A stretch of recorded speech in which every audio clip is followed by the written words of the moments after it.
पाकिस्तान से भारत का झगड़ा हो क्यों रहा है, शुरुआत क्यों हुई?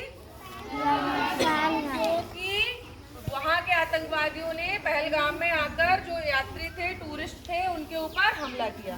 वहाँ पर 28 लोग मारे गए, है ना। उसी के बदले के लिए भारत ने आतंकवादियों के ठिकानों पर, लोगों को नहीं मारा, किसको मारा? आतंकवादियों के ठिकानों पर हमला किया और उनके जो घर थे, उनकी जो जगह थी जहाँ आतंकवादियों को ट्रेनिंग दी जाती थी, वो ध्वस्त कर दिए। क्या गलत किया? वो सही किया उन्होंने।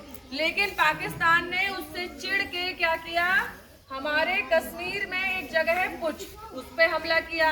फिर हमारे भारत की 17 जगहों पर और मिसाइल टारगेट की कि हम यहाँ पर गिरा देंगे। लेकिन हमने 2018 में रूस से क्या लिया था?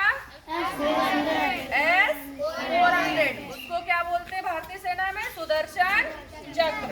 ठीक है, सुदर्शन चक्र का मतलब हमारी प्रतिरक्षा प्रणाली, हम उसको रोक सकते हैं। दूसरे तरफ से जो कोई हथियार आ रहा है, मिसाइल या ड्रोन बॉम्ब ऐसे करके कुछ, तो हम उसकी डायरेक्शन बदल के दूसरी जगह भेज सकते हैं। ठीक है, मतलब कि हमारे पास S-400 था, इसलिए हमने वो जो हमले होने वाले थे भारत में, उनको रोक पाया।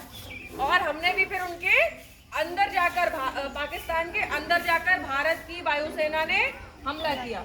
और उनके जो प्रतिरक्षा तंत्र था, उनका प्रतिरक्षा तंत्र कितना सा था? उनके पास S-400 था? नहीं था। क्या था उनके पास? ऐसे कुछ यंत्र जिससे उनको ये पता चल जाता था कि यहाँ हमला होने वाला है। उनको उसकी सिग्नल्स मिल जाते थे, उसको क्या बोलते थे? एयरबेस। ठीक है, उसी को भारत के वायुसेना ने हमला करके ध्वस्त कर दिया, मतलब कि पूरा बर्बाद कर दिया। अब उनके पास सिग्नल नहीं मिलेगा, मतलब कि वायुसेना से वो वायु में अटैक नहीं कर सकते।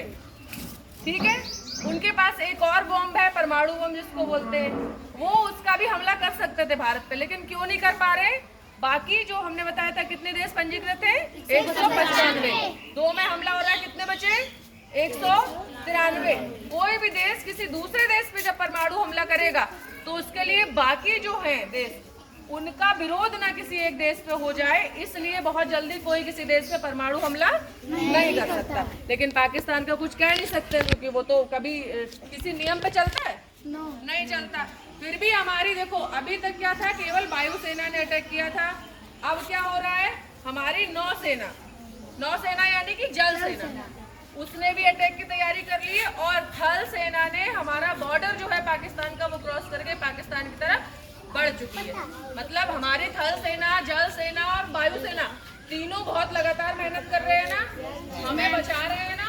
रात रात मिसाइल्स और ये सब जो ड्रोन बॉम्ब आ रहे हैं, वो हमारे ऊपर नहीं गिर पा रहे। क्यों? क्योंकि वो रात भर जाग के हमारे लिए काम कर रहे हैं। समझ आ रहा है ना? तो एक